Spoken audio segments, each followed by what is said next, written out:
introduce data handling, our new chapter number 5. What is data handling?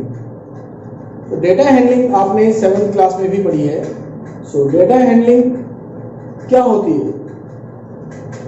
Data handling consists of 3 steps. Number first, collecting the data, gathering the data, data को इकट्ठा करना, collection of data, first step. Second, processing the data, organizing the data, उस data को एक अच्छी तरह से process करना, इंफॉर्मेशन में बनाना, एक एग्जैक्ट इंफॉर्मेशन जिसे हम समझ सकें. And third step is presenting to the meaningful way. अब उस डाटा को इस तरह से प्रेजेंट करना कि हमें कुछ डाटा से वैल्यू मिले, हमें समझ में आए. This is known as the data handling. So collecting, processing and then presenting the data is known as data handling. Clear? So in your class, what are the topic which we are going to read in this chapter?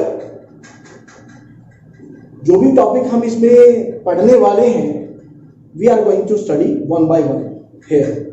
हम यहाँ पर एक एक करके इसको समझेंगे. So our first topic is pictogram. Pictograph.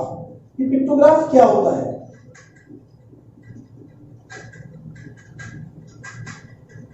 It means इस graph में डेटा को पिक्चर के रूप में रिप्रेजेंट किया जाता है. इस ग्राफ में डेटा को पिक्चर के रूप में रिप्रेजेंट किया जाता है. जैसे एक कंपनी है जिसने 1999 में 200 कार सेल की, 200 कार्स को सेल किया.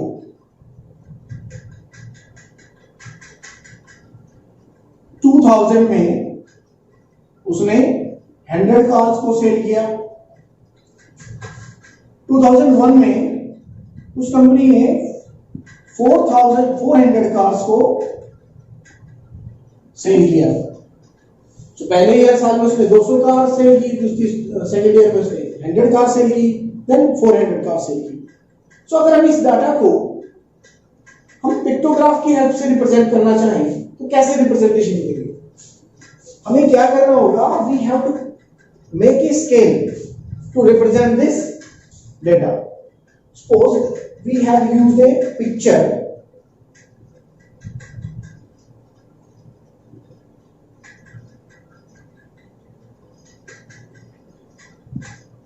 to represent the car.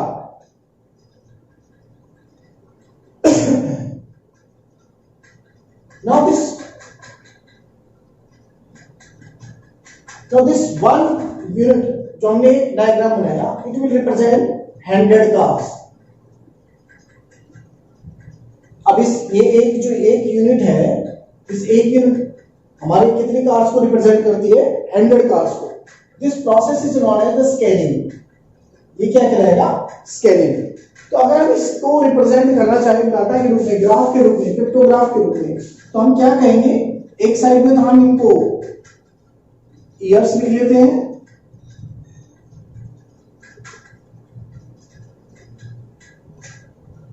And another side हम इसमें रिप्रेजेंट करते हैं कितनी कार्स सेल हुई, तो उसके डायग्राम्स.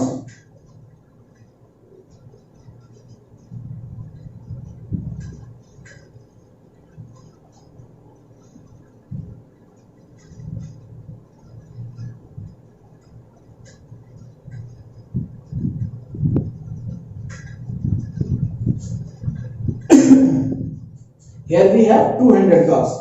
Suppose करो इसमें 150 है, 100 की जगह 150 कार्स सेलिंग हुई, तो उसको कैसे रिप्रेजेंट करेंगे? सबसे पहले हम इन्हें बना लेते हैं. 2 कार, 200 के लिए 2 कार बनानी पड़ेगी.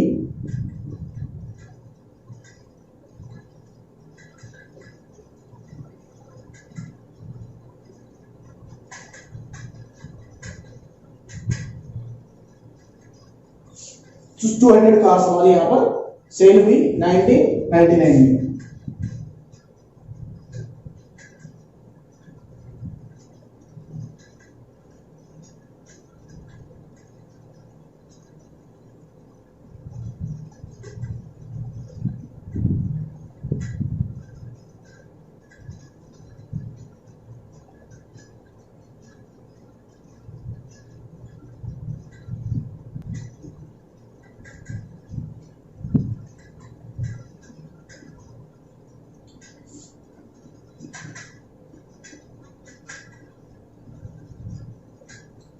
बट 2000 में 150 कार सेल हुई, तो दूसरी कार हमारी आधी बनेगी, एक कार हमारी आधी होगी, एक कार हमारी पूरी।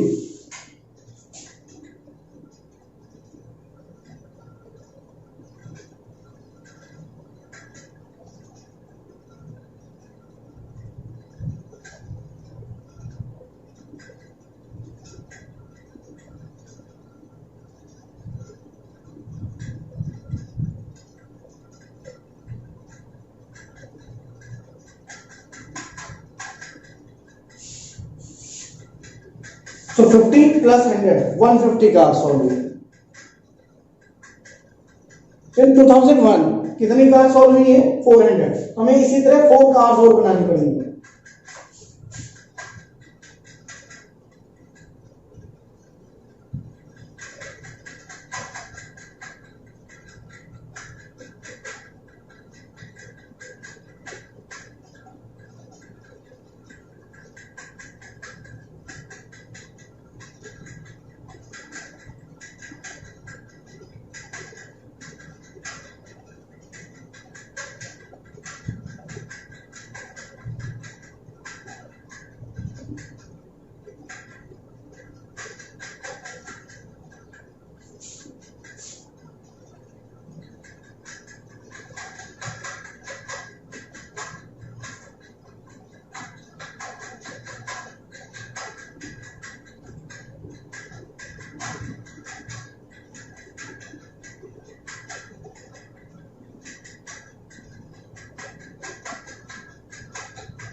हमारी कार कितनी सेल हुई है? 400 कार्स। तो ऑलमोस्ट हमने 400 कार्स यहाँ पर सेल कर दी। तो this is known as the pictograph. ये हमारा पिक्टोग्राफ होगा। Next one is bar graph.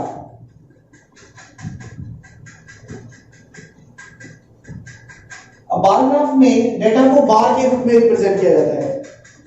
We have to one horizontal and one vertical line, and data are represented in the form of bar, whether they are parallel to the vertical lines or whether they are parallel to the horizontal line। ये हमारे ऊपर depend करता है हम data को कैसे represent कर रहे हैं। नाउ फॉर एग्जांपल, एक स्टूडेंट है, उस स्टूडेंट ने डिफरेंट सब्जेक्ट्स में 3 सब्जेक्ट्स में टेस्ट दिया, इंग्लिश में, मैथ्स में और साइंस में। अब उसके मैथ्स और साइंस और इंग्लिश के स्कोर कितने हैं? इंग्लिश में उसने स्कोर किया, सपोज करो 60, 10, 20, 30, 40,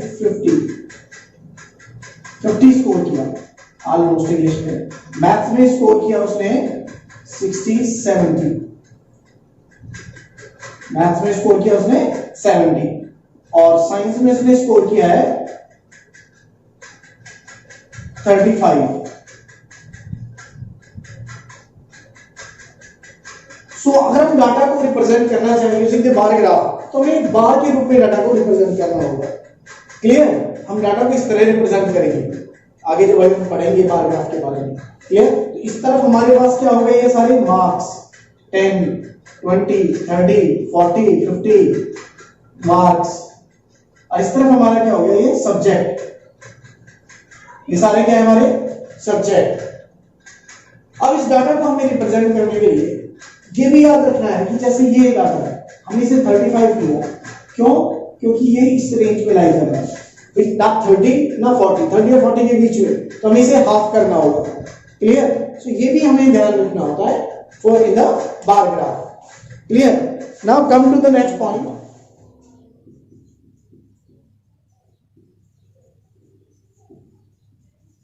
अब डबल बार ग्राफ में क्या होता है? डबल बार ग्राफ में सपोज कोई एक स्टूडेंट है और उस स्टूडेंट के डिफरेंट सब्जेक्ट्स में डिफरेंट सेमेस्टर्स में मार्क्स गिवन है, तो हम उनके मार्क्स को कंपेयर कर सकते हैं। फॉर एग्जांपल, इंग्लिश में फर्स्ट सेमेस्टर में कुछ मार्क्स आए और सेकंड सेमेस्टर में भी कुछ मार्क्स आए। मैथ्स में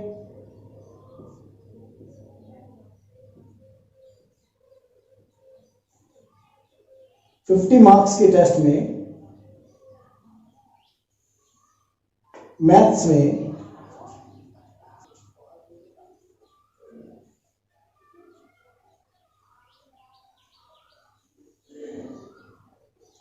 और ये साइंस में।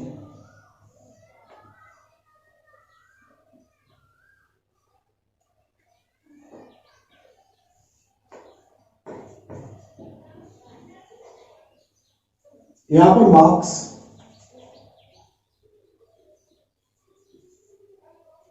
और इधर सब्जेक्ट। ना मार्क्स और सब्जेक्ट का ये बार ग्राफ हमने जो बनाया है, ये डबल बार ग्राफ है।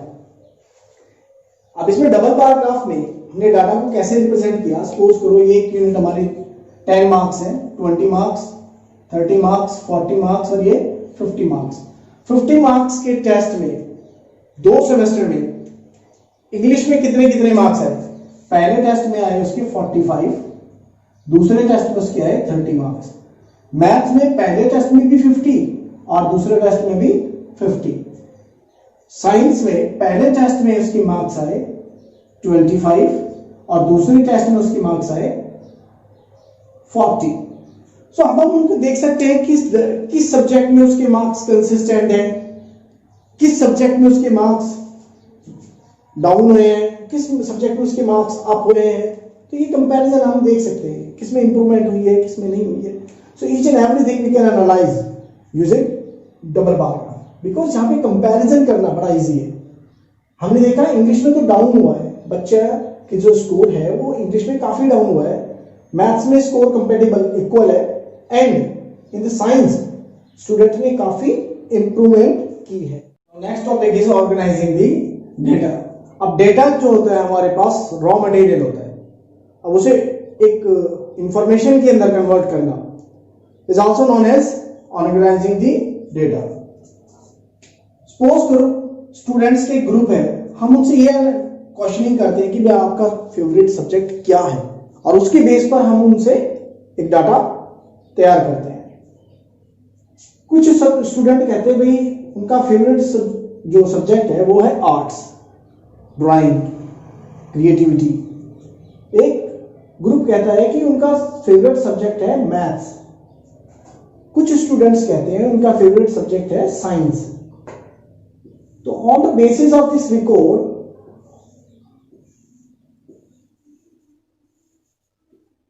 यहां पर सब्जेक्ट्स हैं, यहां पर हमारे पास कितने स्टूडेंट्स की क्या इंफॉर्मेशन है उसको हम टैली के अंदर लिख लेते हैं। टैली मार्क्स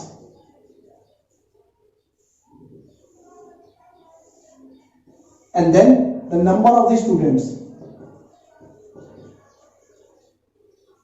Suppose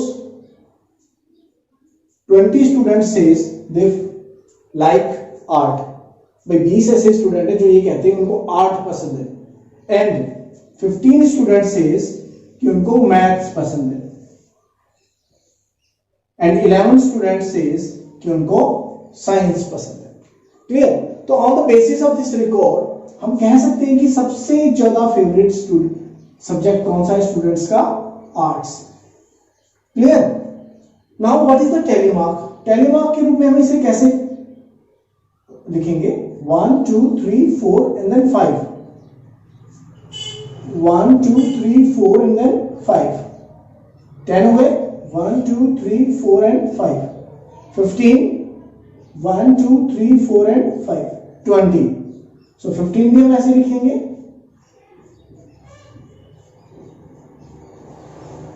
11 के लिए,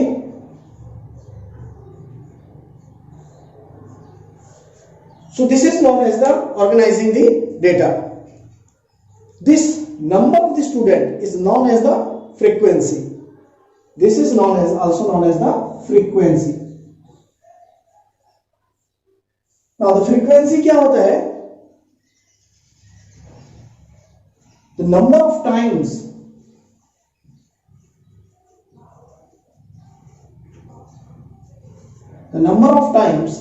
the data entry occurs, the particular data entry.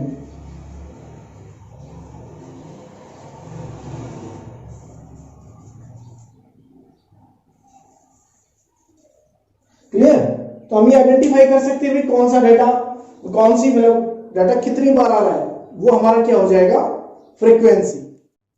Next topic है अपने पास ग्रुपिंग ऑफ डेटा।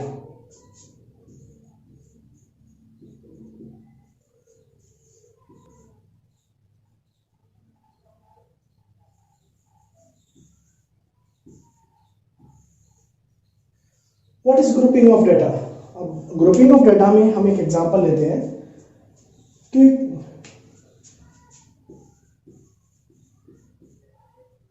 ग्रुप को हम एक इंटरवल की तरह लेंगे कि एक टेस्ट होता है और उस टेस्ट में 20 मार्क्स का टेस्ट होता है। कुछ स्टूडेंट्स के मार्क्स 0 से 5 तक आएंगे, कुछ स्टूडेंट्स के मार्क्स 5 to 10 के बीच में होंगे, कुछ स्टूडेंट्स के मार्क्स 6 to 10 लगा 6 to 10 होंगे, 11 to 15 होंगे, देन 16 to 20 होंगे। हो सकता है ऐसे मार्क्स हो। उनकी फ्रीक्वेंसी कितनी होगी? फ्रीक्वेंसी अभी भी हमने क्या बताई थी आपको कि नंबर ऑफ स्टूडेंट्स।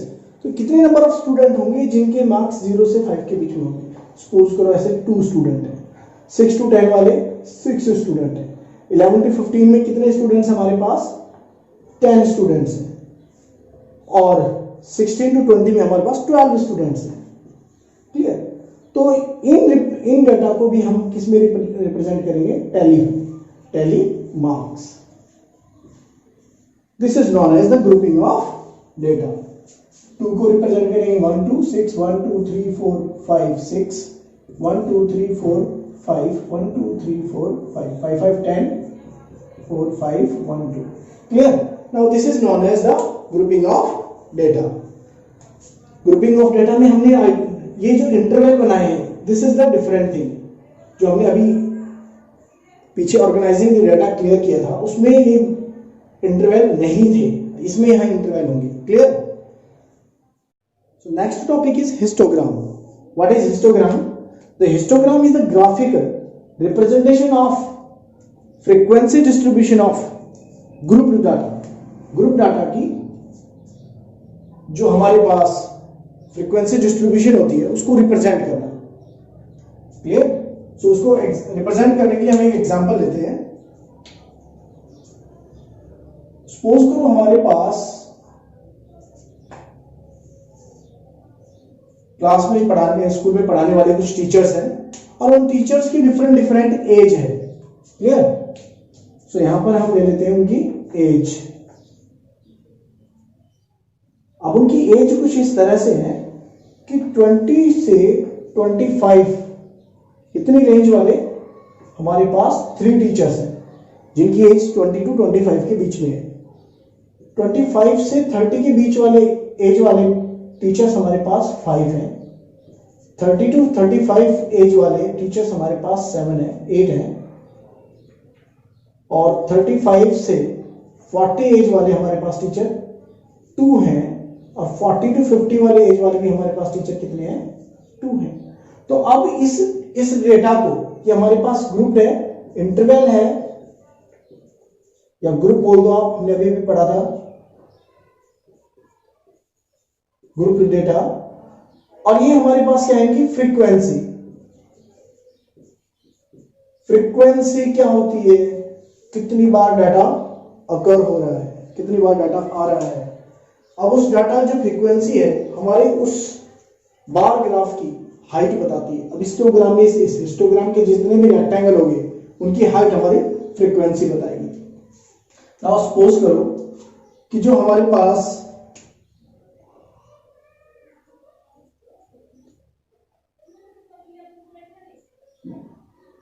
2 4 6 8 10 12 सपोज करो ये हमारे पास इनका नंबर ऑफ टीचर्स का जो स्केलिंग है, नंबर ऑफ टीचर्स। और अब हमें ये रिप्रेजेंट करना है इन द फॉर्म ऑफ हिस्टोग्राम। तो हिस्टोग्राम में रिप्रेजेंट करने के लिए हम क्या करेंगे कि इसमें भी हमें मार्किंग करनी होगी। अब एक बात याद रखना, in the case of histogram जब डाटा स्टार्टिंग हो 0 से तो नो प्रॉब्लम, आप सीधा बना सकते हो, मगर डाटा अगर स्टार्ट हो सीधा 20 से तो हमें क्या करना होगा, यहां पर एक किंक बनाना होगा. We have to represent a kink. Clear? This is known as the kink. It is zigzag motion में होता है ये, इसलिए इसे जैग डाटा भी बोल देते हैं, जैग्ड डाटा. तो यहां पर ये किंक हमें बनाना नेसेसरी है to continue the to show the continuity. अब हमारे पास जो स्टूडेंट टीचर्स हैं वो है 20 to 25 वाले, तो यहां लेंगे 20, 25, 30, 35, 40, 45, 50 and so on if any. अगर कोई और भी है तो आगे लिख सकते हैं. तो हमारे पास 20 to 25 वाले हैं 3 टीचर्स. तो हम क्या ड्रॉ करेंगे, एक रेक्टेंगल ड्रॉ करेंगे, एक बार ड्रॉ करेंगे जिसकी हाइट कितनी होगी 3. तो ये हो गए 3 टीचर्स. 25 से 30 में कितने टीचर्स हैं? 5. 25 to 30 हमारे पास टीचर्स कितने हो गए? 5. इसमें 3 टीचर्स थे, इसमें 5 टीचर्स थे. 30 to 35 कितने टीचर्स हो गए? 8. 30 से 35 के बीच में कितने टीचर हैं हमारे पास? 8.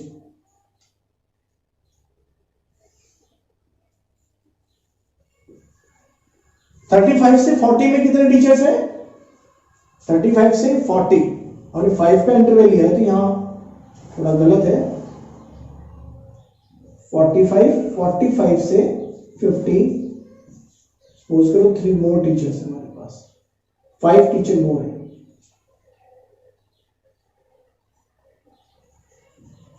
क्लियर? नाउ 35 से 40 कितने टीचर्स हैं? 2 टीचर है. So parallel to this,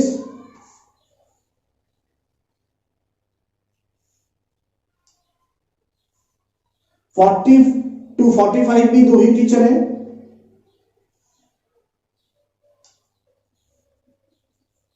45 to 50 के बीच में 5 टीचर्स हैं.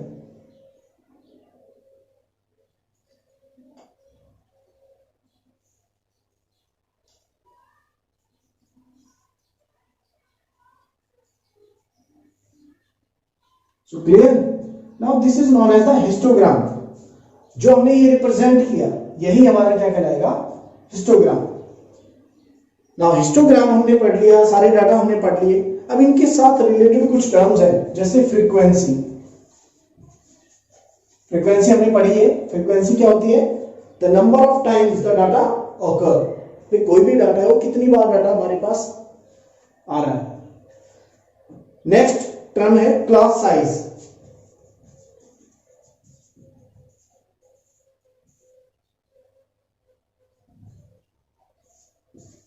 What is class size?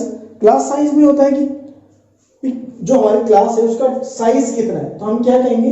2 consecutive lower limit या 2 कंसेक्यूटिव अपर लिमिट के बीच में जो डिफरेंस है, इसमें हम कहेंगे the difference between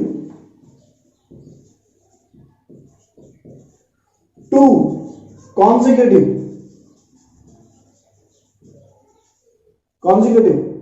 lower limits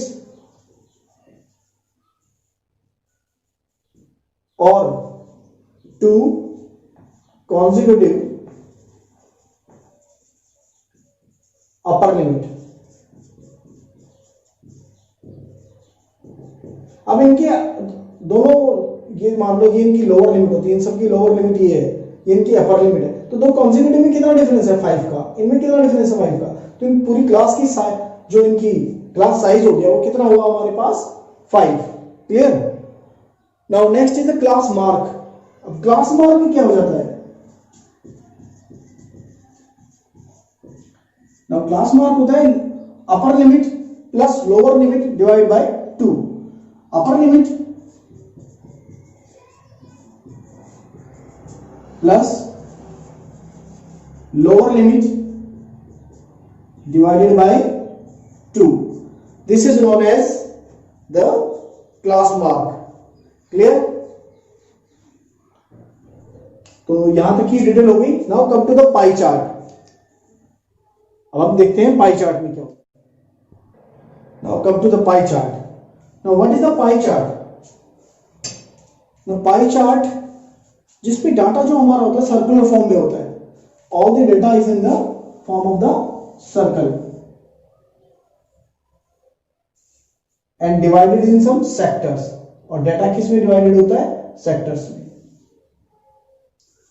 for example जैसे एक गेम है, उस गेम में कुछ लोग फुटबॉल पसंद करते हैं, कुछ लोग क्रिकेट पसंद करते हैं, कुछ लोग टेनिस पसंद करते हैं, कुछ लोग हॉकी पसंद करते हैं। तो इस तरह हम डाटा को सर्कुलर वे में भी रिप्रेजेंट कर सकते हैं। अब इस पाई चार्ट को हम कैसे डिफाइन करेंगे, बोलेंगे कैसे? The representation of the data in the circular form, the representation of the data in the circular form, which is divided in some sectors, is known as a pie chart. अब इसमें जो main role होता है वो किसका होता है? इस सेंट्रल एंगल का। ये जितने भी जो एंगल बने हुए हैं इन सब एंगल का, इन्हें बोलेंगे हम सेंट्रल एंगल। क्लियर? तो सेंट्रल एंगल हम कैसे फाइंड करेंगे इज द मेजर फैक्ट। चलो हम देखते हैं। सपोज हमारे पास जो डाटा गिवन है वो परसेंटेज में गिवन है। डेटा परसेंटेज में भी हो सकता है और डेटा जो गिवन होता है वो नंबर्स में भी हो सकता है। जो लोग फुटबॉल पसंद करते हैं वो है 25% लोग, क्रिकेट पसंद करने वाले लोग हैं हमारे पास 20% लोग, टेनिस पसंद करने वाले जो लोग हैं वो कितने परसेंट है हमारे पास? सपोज करो 25%। और हॉकी जिनका फेवरेट गेम है वो है 30%।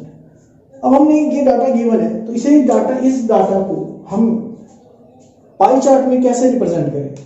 इस डाटा को पाई चार्ट में हम कैसे रिप्रेजेंट करेंगे? It's very easy. Now we have to first of all we have to find the fraction. अब इनकी फ्रैक्शन क्या होगी? इनकी फ्रैक्शन कैसे निकालेंगे? इनकी फ्रैक्शन होगी क्या? इनकी फ्रैक्शन कैसे निकालेंगे हम? इनकी फ्रैक्शन लेट अस चेक। 25% को हम क्या लिखेंगे? 25/100। 20% को हम क्या लिखेंगे? 20/100। 25% को हो गया 20/100 और 30% को 30/100। It's easy. Now it is equal to 1/4. It is also equal to 1/5, 1/4 and 3/10. Now how to find the angle? जो सेंट्रल एंगल है हमारे पास, सेंट्रल एंगल कैसे निकलेगा? सेंट्रल एंगल हम निकालेंगे कैसे कि जो फ्रैक्शन हमारे पास आया उसको 360 से मल्टीप्लाई कर दीजिए तो कितना डिग्री एंगल आ गया? 90 डिग्री। तो ये जो एंगल बना हमारे पास 90 डिग्री बन जाएगा। नाउ इसके केस में हमारे पास सेंट्रल एंगल कितना आएगा? इसको भी 360 से मल्टीप्लाई कर दो, 72 डिग्री आंसर आ जाएगा। इसका भी अभी हमने निकाला था 90 डिग्री आएगा। So we can find the central angle for anyone. Clear? 3/10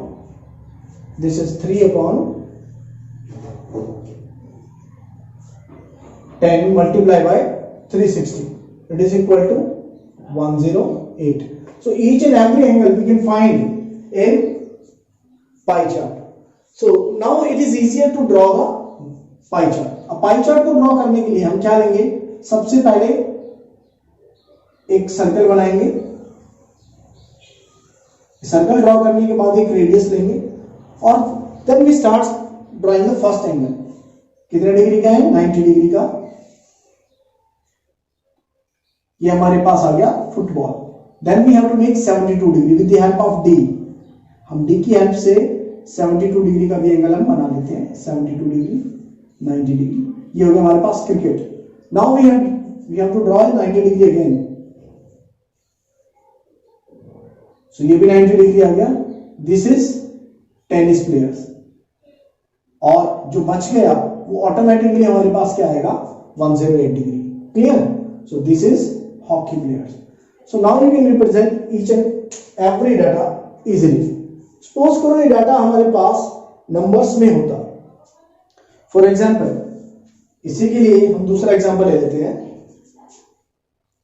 Data can also be given in the form of numerical values, just like football कितने लोगों को पसंद है 100, टोटल कितने सपोर्टर्स हैं हमारे पास जिनको ये गेम्स पसंद है 400 है, उनमें से 400 में से 100 लोग फुटबॉल को पसंद करते हैं लाइक फुटबॉल, और 80 लोग जो हैं वो क्रिकेट को पसंद करते हैं। टेनिस को पसंद करने वाले लोग हो गए हमारे पास अगेन 100, और हॉकी पसंद करने वाले लोग हैं 120। सो अब इस केस में हमारे पास टोटल डाटा कितना हुआ 200 एंड 200 400, क्लियर। अब इस 400 डाटा को हमें पाई चार्ट में लिखना है, तो कैसे लिखेंगे? तो सबसे पहले हम लिख देते हैं गेम्स,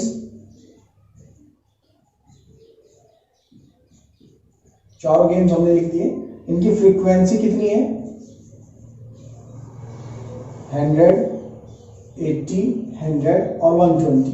अब हम निकालेंगे यहां पर फ्रैक्शन। अब ये जो फ्रैक्शन निकलेगा, फ्रैक्शन कैसे निकलेगा? इसमें जो डाटा गिवन है upon total number of data 400, so 1/4, clear. तो यहां पे जो फ्रैक्शन निकलेगा it is equal to the value of the component divided by the total value of component. So इसको हम बोलेंगे, इस फ्रैक्शन को value of component divided by total value of component.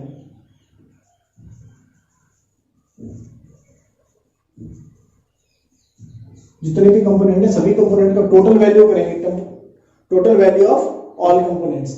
जो टोटल वैल्यू होगी 400 है, सबकी टोटल वैल्यू कितनी है 400 है। इस कंपोनेंट की वैल्यू कितनी है 100 अपॉन 400 1/4, क्लियर। सो 80 के केस में कितना है 80 अपॉन 400, सो 1/5, 100 अपॉन 400 वैल्यू कितनी आएगी 1/4, 120 अपॉन 400 वैल्यू कितनी आएगी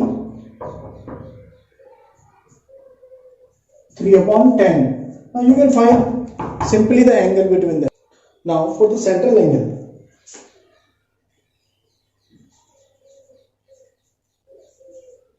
सेंट्रल एंगल कैसे निकलेगा 1/4 इंटू 360, सेम मेथड। तो जो फ्रैक्शन हमारे पास आ गया उस फ्रैक्शन को 360 से मल्टीप्लाई कर दीजिए। So 1/5 into 360, 1/4 into 360, 3/10 is into 360। So we can find their angles also. So इसमें कितने डिग्री 90 डिग्री का एंगल, इसमें कितने डिग्री का एंगल आ गया 72 डिग्री, 90 डिग्री और 108 degree angle. So it's very easier, clear. Now we will start our exercise, okay?